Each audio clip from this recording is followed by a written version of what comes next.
Welcome to the History of the World podcast. My name is Chris Hasler. And you're listening to Volume 2, The Ancient World. This is Episode 6, The Late Bronze Age Collapse.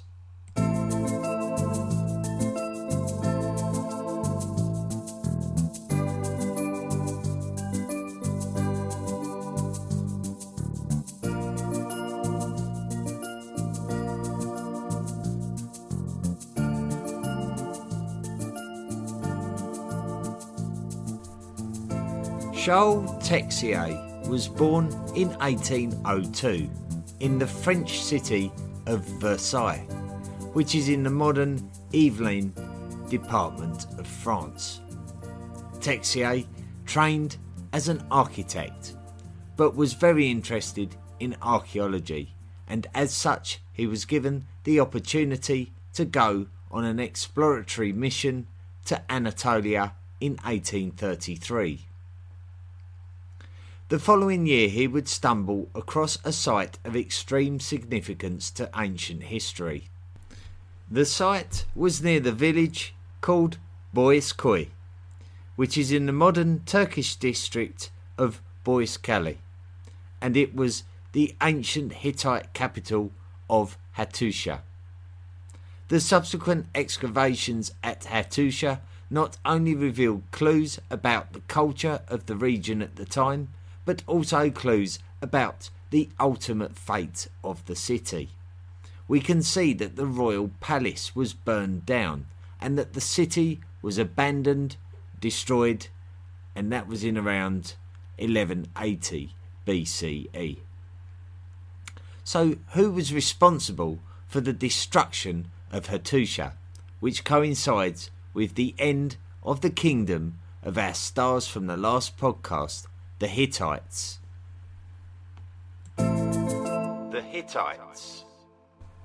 Let's look for more clues among the ruins of Hattusha. The German archaeologist Jürgen Seher has published works about Hattusha, and it suggests that Hattusha was abandoned before it was destroyed. So this suggests that the last king of the Hittites, Suppiluliuma II, would have known what was coming and arranged for the Hittite capital to have been evacuated with anything of value. Who would have chased the Hittites out of Hattusha? Whoever they were, they did a good job, as this was the last we hear of the Hittites in history. The Hittite disappearance is simply amazing, considering their dominance of Anatolia for 500 years or more, and also the fact that it has been a mighty empire under the leadership of the successful warrior king Suppiluliuma I, not more than 150 years previous. So who were the candidates and why did it happen? Before 1200 BCE, we are aware that the Hittites travelled across the sea to the island of Cyprus, a 40-mile sea crossing. It is not certain why the Hittites did this, but the most popular theory could be that the Hittites were securing the island's copper resources. If this is the case, then it is possible that the Hittites could have been struggling for resources for their bronze production.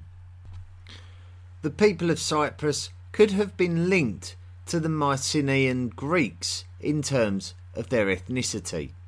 The invasion of Cyprus may not have been received well by the Mycenaeans. The Mycenaeans.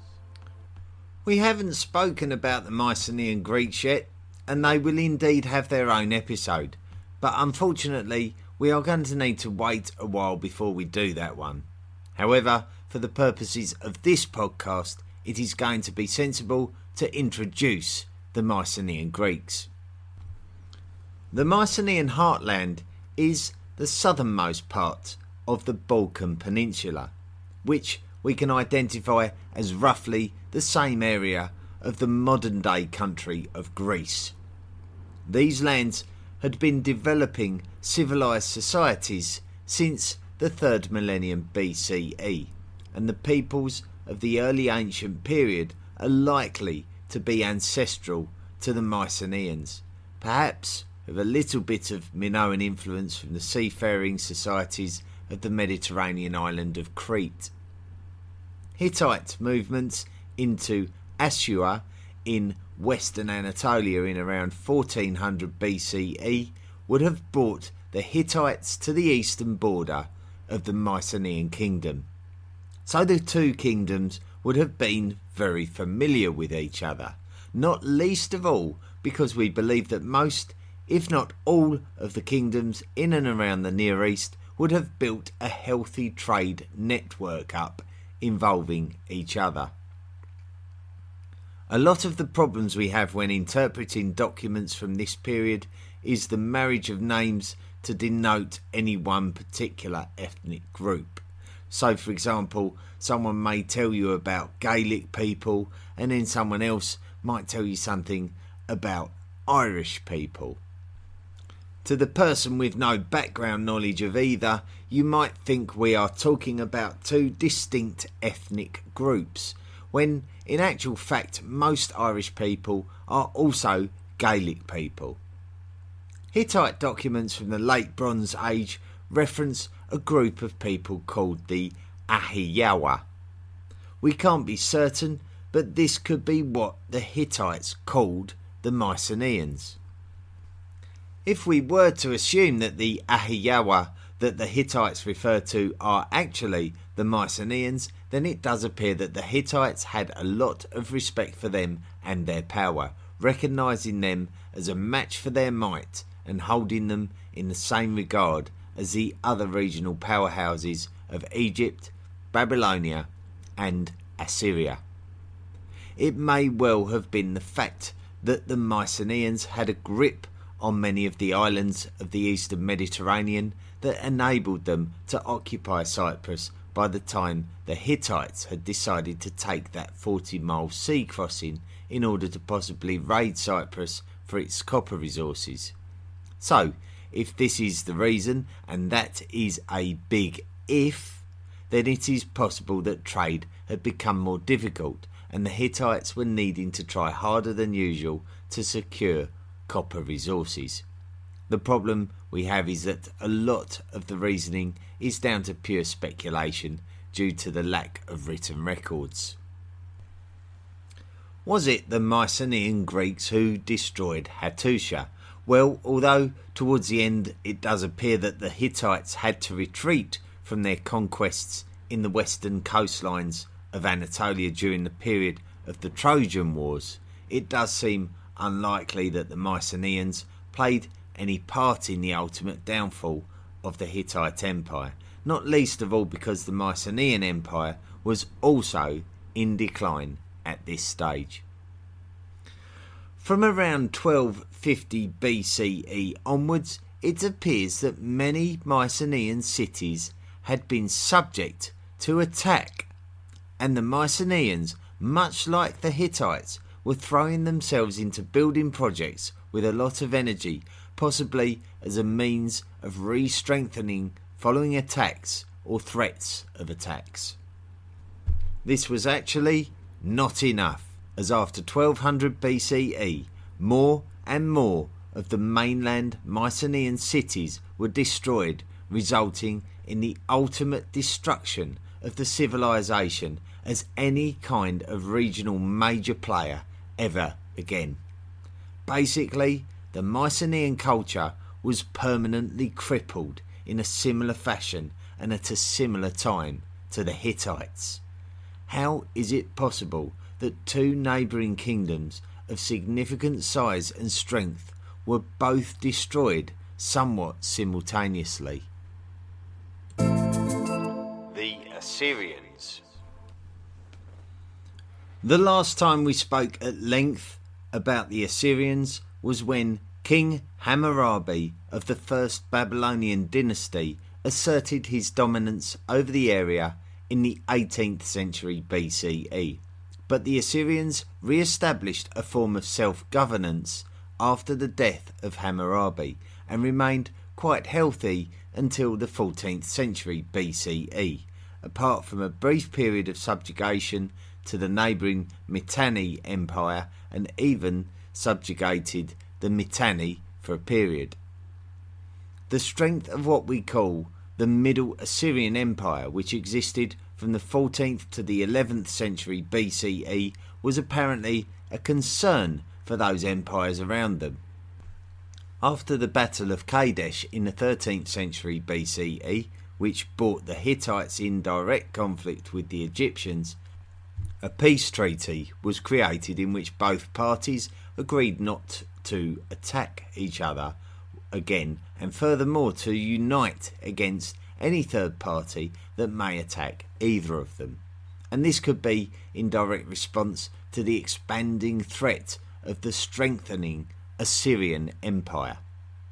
The Hittites and the Egyptians did not need to be wasting their time and resources in battle against each other, only to leave themselves weakened and susceptible to the mighty Assyrians to their east, who were waiting to pounce on any unprotected piece of the Levant.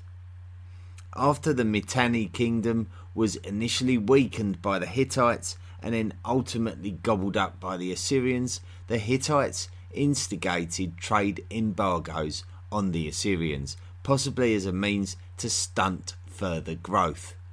Certainly the Babylonians saw fit to become involved in this trade embargo, and there is evidence of the Hittites trying to encourage the Mycenaeans to do the same. However, despite all of these neighbouring empires clearly subjecting the Assyrians to restrictions in order to contain them, it does appear that this did not prevent the collapse of both the Hittites and the Mycenaeans. But the next natural question is, were the Assyrians to blame? Well, you could realistically speculate that the Assyrians could have made life very difficult for their Hittite neighbours, but they do seem quite distant from the Mycenaeans, so direct Assyrian involvement in their specific decline is highly unlikely. Although the Assyrians cashed in somewhat on the Hittite collapse by grabbing some available spoils for themselves, there does appear to be some form of consequence to the disappearance of some of their trading partners. The Assyrians enjoyed a prosperous period for some time after the disappearance of the Hittites and the Mycenaeans, but not so much after the middle of the 11th century, when the Assyrian Empire appears to have shrunk considerably to a small area around the cities of Assur and Nineveh. The Babylonians. So the Hittites and the Mycenaeans disappeared, and the Assyrians went into a steep decline in the aftermath. Perhaps the Babylonians fared better. They were somewhat detached, being down in southern Mesopotamia, and were responsible for joining in the trade embargoes against the Assyrians before the region fell into crisis. We established that after the Hittite king Mursili had sacked Babylon, the Kassites moved into the city and the area. Initially, Kassite Babylonia had a very good trade relationship with the Assyrians, and as such they were able to firmly establish a strong dynasty. It was during the 14th century that the relationship between the Kassite Babylonians and the Assyrians began to alter. Assyria took a much more aggressive and subjugating approach to Kassite Babylonia, and to some extent they found Assyria too irresistible thanks to its growing power. Even as the Assyrians started taking territories in the Mitanni kingdom, the Hittites were desperately trying to draw up treaties, alliances and trade embargoes, targeting the Assyrians as the legitimate regional threat to its neighbours. While the Hittites and Egyptians were dealing with each other over in the west of the Near East, we can see that the Assyrians were seeking to subjugate Kassite Babylonia and attempt to turn it into a form of vassal state to further flex their muscles in the region. If the Kassite Babylonians weren't happy with this arrangement, it appears that the Assyrians were, and the Kassite Babylonians maintained suzerainty while under the direct influence of the Assyrians, who seemed more than happy to not crush the Kassite Babylonians completely. However, this could have been a bit of a mistake because the neighbouring Elamites from the east were, as ever, still very keen on poking their noses into the affairs of southern Mesopotamia and were able to conduct raids on Kassite Babylonian lands that ultimately led to the collapse of the Kassite dynasty in Babylonia in around 1155 BCE, after more than 400 years of established rule. The Elamites. When it came to southern Mesopotamia, especially the region of Sumer, the Elamites had a habit of being a bit of a pest. The Elamites seem to have been a definite presence in the east of Sumer, and similarly on the banks of the Persian Gulf.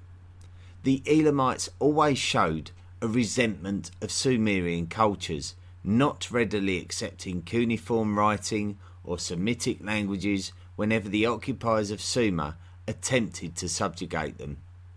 There was a period after the expulsion of the Akkadians when the Guti people asserted their dominance over Elam in the same way that they had over the Sumerians. After the kings of the third dynasty of Ur drove the Guti out of Sumer, the Elamites were able to re-establish themselves and sack Ur, ending the third dynasty. In turn, the kings of the Sumerian city-state of Ishin drove the Elamites out of Ur. Historical evidence of what happened after this time is pretty patchy, as the Elamites were using their own linear Elamite writing system, which is yet to be successfully translated. The reason being that written artifacts are few and far between, making translation almost impossible and contemporary written accounts unavailable for us to read.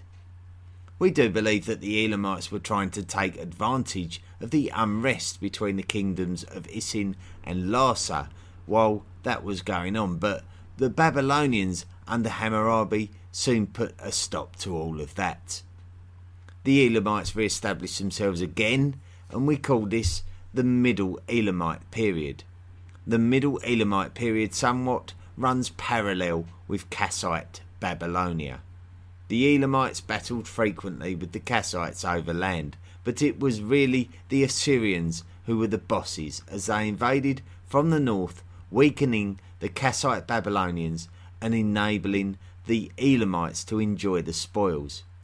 It was actually the Elamites who dealt the killer blow to the Kassite Babylonians before ultimately succumbing to the Assyrians in very quick succession in the 12th century BCE.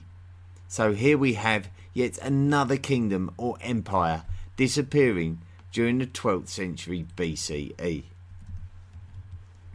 The Hittites and the Mycenaeans were destroyed bit by bit.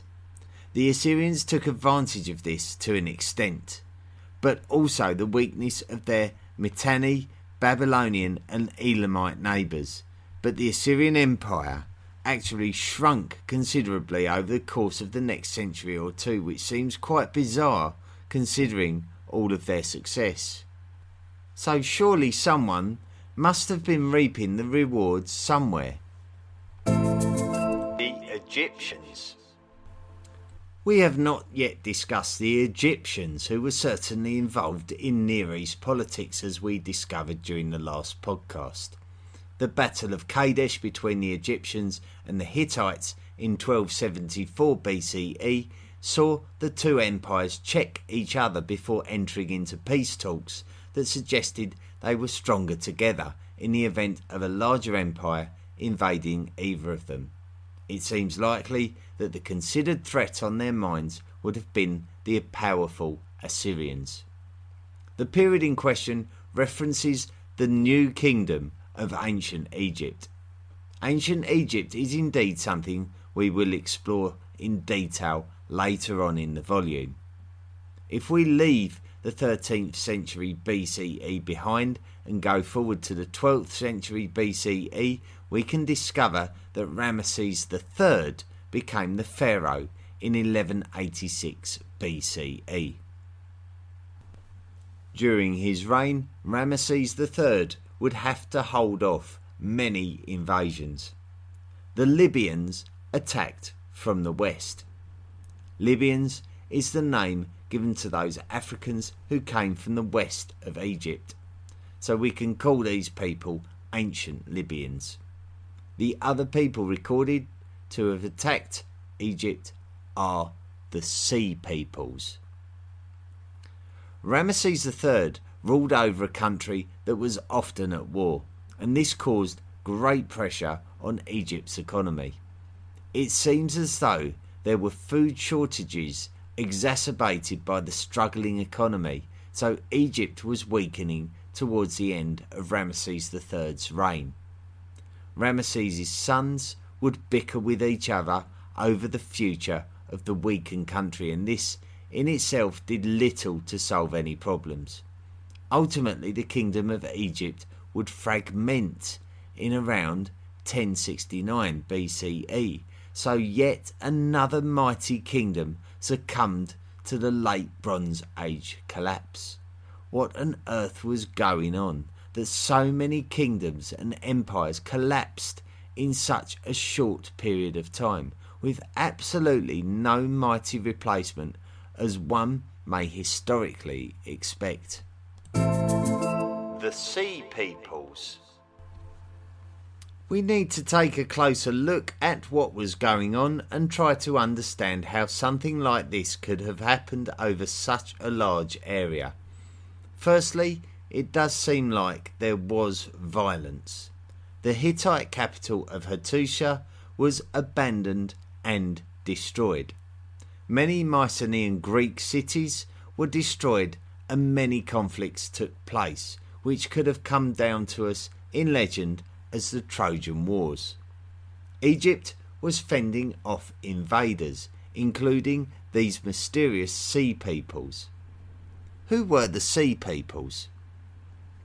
Nobody is really sure who the Sea Peoples are, but there is a wonderful air of mystery which surrounds them, as they are mentioned in Egyptian texts and are a target for responsibility when trying to decipher the events leading up to the Bronze Age collapse.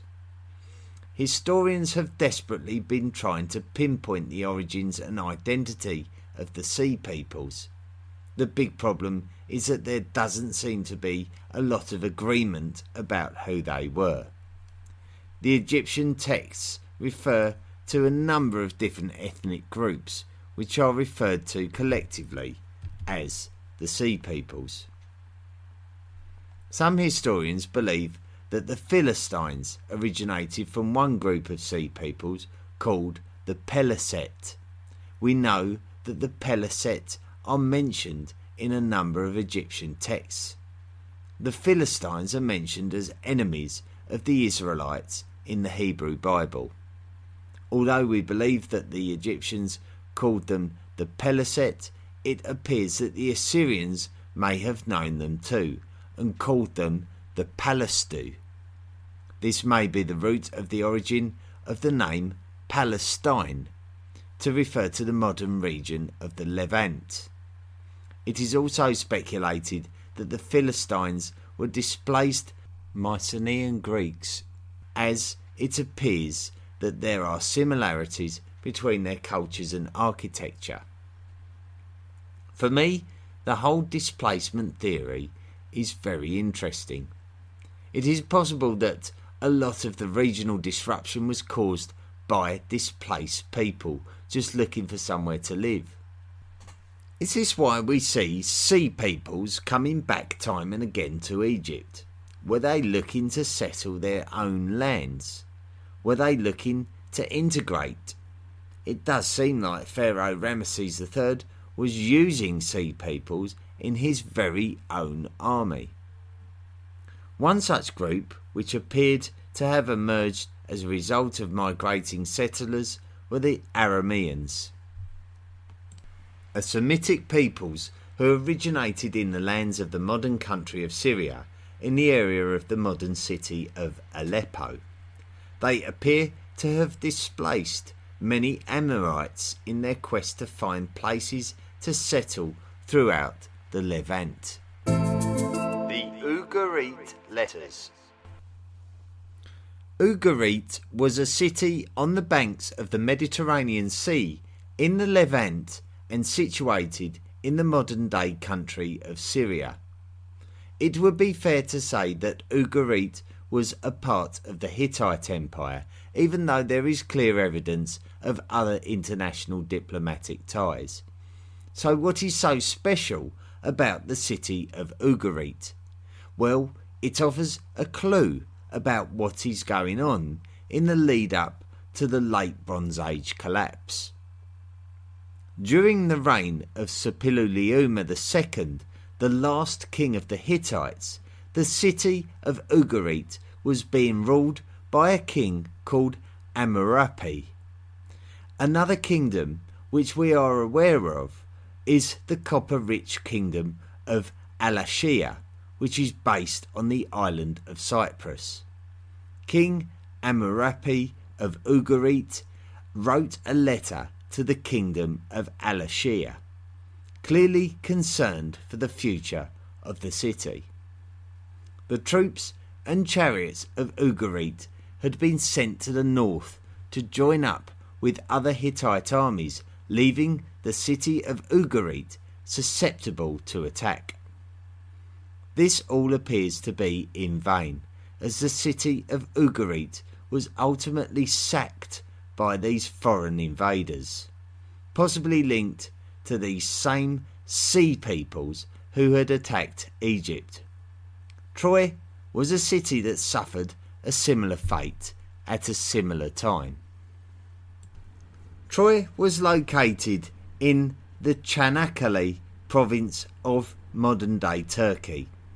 In fact, if we take a broad scope of the region at the time, we can see that many cities were sacked throughout the Mycenaean Empire and the Hittite Empire, as well as down the Levant coastline. Could the mysterious sea peoples that had attacked Egypt during the 12th century BCE have been responsible for all of the regional instability of the lands of the Eastern Mediterranean? Summary. So let us summarise exactly what we have discovered about the Late Bronze Age collapse and what could have happened to cause it. The one empire which people talk about with vigour when it comes to the discussion of the Late Bronze Age collapse are the Hittites. The Hittites were a powerhouse of the known world in the 2nd millennium BCE, and the Late Bronze Age collapse marked the sudden and permanent end to the empire. Cities are believed to have been sacked and abandoned throughout the empire. Byblos, Ugarit, Aleppo and the Hittite capital of Hattusha all had similar fates. When looking for the perpetrators, we can see that the Mycenaeans suffered destruction of their own cities and empire in a similar fashion, with Troy, Mycenae and Knossos among the sacked Mycenaean cities. Across in the other corner of the Mediterranean, the Egyptian stance at the time of these sackings appeared to be one of taking defence, which was unusual in the days of the Middle Kingdom. Egypt was reportedly getting attacked by who they would call sea peoples. Were the sea peoples just chancers? Were they displaced people from the Mycenaean Greek or Hittite empires? Were they the same people who attacked the Mycenaean Greek or Hittite empires? The empires to the east were not really ones to gain much from the decline and demise of the Mediterranean kingdoms. The Assyrians took a stance of aggression by overrunning and subjugating the Mitanni the Kassite Babylonians and the Elamites, but in turn the Assyrians did not have the ability to maintain power over these remote lands, and as such they had to revert to being a very small and centralised state surrounding its key cities only. It appears that the former empires did not re-emerge as one might expect. So, I am now under pressure to offer you an explanation as to what I believe happened during this period. Why did the late Bronze Age collapse happen? Well, I will stress that my opinion is one based only on my own personal studies, conducted in the large part in the comfort of my own home, mainly with books and internet articles at my disposal. I am not an archaeologist with first-hand knowledge of any of the discoveries, so in this summary there may be things that I should have considered more seriously, but I do have a feeling about what I think may have happened, and I often try to go for the most likely event as opposed to letting my imagination take over. So here is what I think happened and what I am basing it on. This is not the first time that we have seen dramatic shifts in human societies, and in the past, when we have seen a dramatic shift, we have been able to often attribute it to some form of climate change. Society also appears to be very advanced by this stage, and artifacts from the period demonstrate that all the empires and kingdoms show a healthy exchange of wares. The fact that bronze was being produced all over the region must have been the result of a healthy trade network, due to the fact that tin was not native to any of these places. It had to be imported. During the prehistoric volume of podcasts, we introduced a branch of science called palynology, which is the study of small particles such as pollen, and with this we can look for clues about what was going on in the past. A palynological study from the late Bronze Age period demonstrates a climate change which may have been responsible for agricultural failures across the Near East. When agriculture fails, society begins to weaken as a consequence, and if the rulers of the cities did not have the resources to act to prevent famine and poverty, then the citizens would become desperate and either create an uprising or look for somewhere else to live. If your city was failing, then you may go to the next city and attempt to invade it. That neighbouring city may be trying to defend itself, or more likely suffering in the same way with a breakdown of its society. In this case, peoples would revert back to a much more nomadic way of life, moving from place to place and attempting to invade other people's societies. This could explain why so many cities were attacked, and this could also explain why so many of these fortified and historically successful cities were overcome. Society had been weakened by drought. Mass migrations were taking place as peoples were moving in great numbers to try to find and establish new settlements. The more successful migrations that were taking place added to the number of the displaced peoples. Kingdoms would break down as cities would effectively have to fend for themselves, as was with the unfortunate case of Ugarit, where its army had been commissioned to defend other Hittite cities, and Ugarit was left to be destroyed.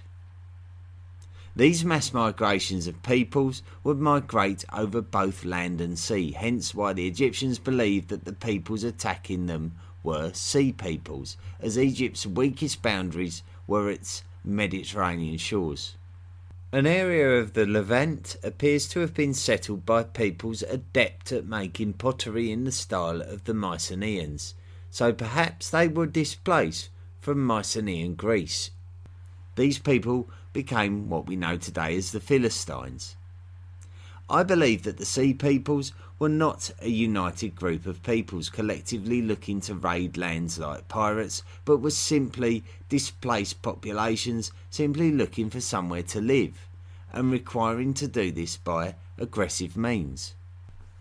Their comparative success, which may have been in part due to the weakening of empires due to agricultural failures, also meant the disintegration of kingdoms as a whole and cohesion of kingdoms breaking down, which in turn would have a major effect on national and international trade. As we can see in today's modern world, trade and economics are a finely balanced relationship that can be dramatically affected should anything go wrong. The financial crisis of 2007-2008 is described as emanating from one market in the United States of America and would affect the economies of the world by way of a knock-on effect. The same principle would have applied to the nations of the Near East, and this is likely why the Assyrians did not prosper as a result of the destruction of the empires of the Levant. The previous trade relationships that the Assyrians enjoyed were no longer available now that the Hittites were no longer around. Near Eastern society would need to start all over again. The days of the mighty empires were over. We have already mentioned during the course of this podcast about the emergence of a Philistine settlement on the banks of the Mediterranean in the Levant lands formerly occupied by the Egyptian New Kingdom. Semitic peoples who came to be known as Arameans began to settle the fertile lands between the lands settled by the Philistines across to the Euphrates Valley, including the lands of the Euphrates Valley itself. Chaldeans settled the areas on the banks of the Persian Gulf where the mighty city of Ur once prospered. An Indo-European Phrygian society began to emerge in the remnants of northwestern Anatolian lands previously occupied by the Hittites. The late Bronze Age collapse was not the end of society as we know it, but it was more like a reset button needed to be pressed. Societies had become comfortable over a period of 4 centuries, and they had become so internationally dependent on each other that the breakdown of one completely destroyed the very infrastructure of the whole network of superstates. The clock had been turned back by about 1,000 years, and kingdoms and empires would need time to re-emerge and maybe learn lessons from what had happened here. Next time we are going to study one of the empires of the Near East that we have mentioned many times in the past, but deserves further analysis, especially when it comes to how they got through the Dark Age following the late Bronze Age collapse. They are the Assyrians. Thank you very much for joining me again and listening to this podcast. A fascinating subject this week. Thank you very much for joining me. We have had over 50,000 listens to the podcast, which is a phenomenally huge number that I never expected to get to. So 50,000, wonderful stuff. Thank you. A couple of messages we've received through Twitter. The first one I'm going to read out is from Matty Yokimo. Hope I've pronounced your name correctly. He's put, OMG, this is exactly what my kind of just got interested in history again at an older age and now thinks about studying history at Open University at least needs now. Just got through episode 3, but I'm getting there. Keep this up. Thank you, Matty. Thanks for that message.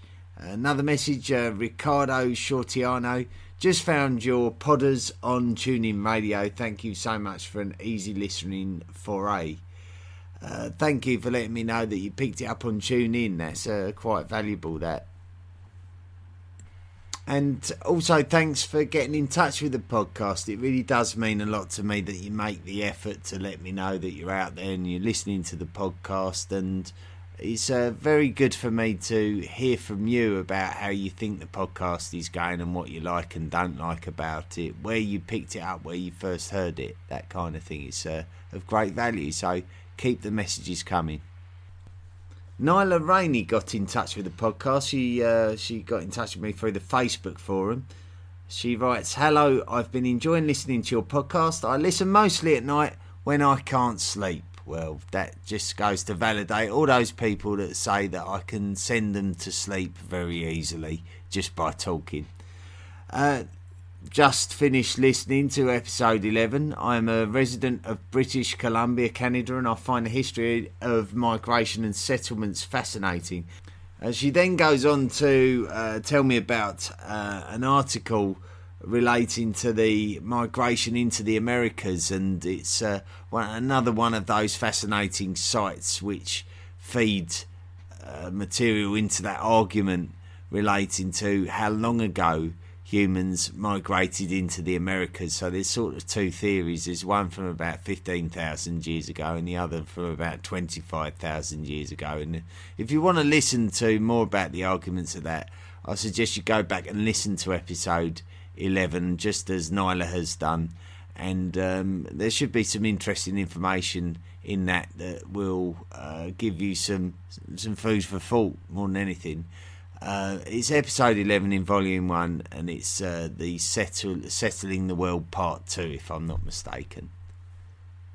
Anyway, thanks for sending me the article, Nyla. I may well post it on the Facebook page so that everyone can get a look at that.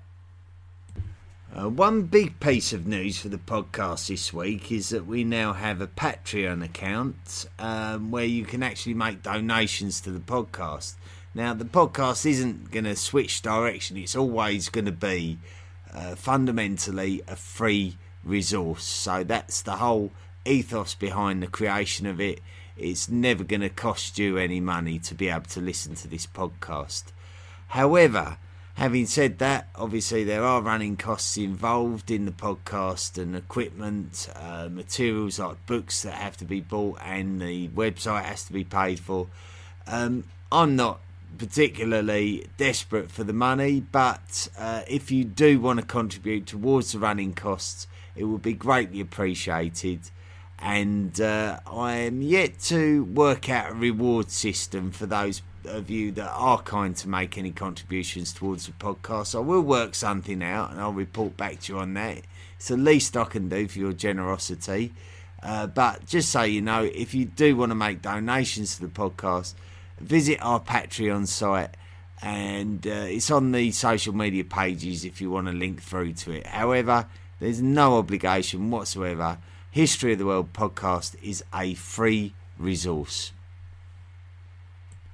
Matti Jokimo, from who I mentioned earlier in the podcast, who got in touch through the Twitter forum, has already come in and started making a contribution towards the podcast. So thank you so much, Matty. You deserve a special mention, and I'm sure I will be getting in touch with you directly once I've worked out the History of the World podcast rewards scheme for those patrons who are kind enough to contribute. I think I've got one last message here that I'd like to mention from Jan Richter, who posted a message on the Facebook page. Said, "Thank you for your work. I was looking for a thorough podcast that would go chronologically from the dawn of man towards the present, and this is exactly the podcast for history nerds. There are a lot of episodes ahead of us, you're telling me. I would have one wish though. I think the audio quality could be improved a little bit more. There is still some background noise, and the sound quality of spoken word could be a little bit better, and it could help us, not English native speakers, to hear better. I don't have a problem with the British accent though. I know such equipment is not cheap, but it would be greatly appreciated, I think. Greetings from Prague." Well, thank you, Jan, for getting in touch with the podcast. Always very interested to hear your opinions on the quality of the sound of the podcast. Now, this wonderful piece of equipment that I did buy before starting out, this Blue Yeti microphone, has served me extremely well and I've been very pleased with it. However, I'm not really sure. I don't have a great deal of feedback regarding the sound quality, and often no news is good news, so I believe that the sound quality was okay. But if you're experiencing difficulties with the quality of sound, please do let me know. Adjustments can be made with the existing equipment, so it doesn't mean that I have to go out and spend hundreds on all new equipment. It might just be that I'm dampening the volume too much, or something something else related.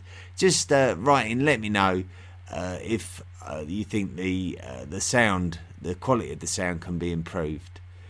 Anyway, enough about that. I've been rambling on and on and on too much this week. It was a good episode, a good long episode with plenty of great information in it. And we'll look forward to next week, where we look at the mighty Assyrian Empire and how it changed over the years that it was active. So it was the Assyrian Empire was around in lots of different forms for many, many years. We're going to have a closer look at that next week. Thank you once again for listening in, and I hope you all have a wonderful week. The History of the World podcast is hosted by Audioboo. It is available on Spotify, Apple Podcasts, Overcast, Castbox, Podcast Republic, Stitcher and TuneIn. You can also find it on Deezer, Google Podcasts and Radio Public. Feel free to email the show at historyoftheworldpodcast@mail.com. Join our Facebook page and follow us on Twitter.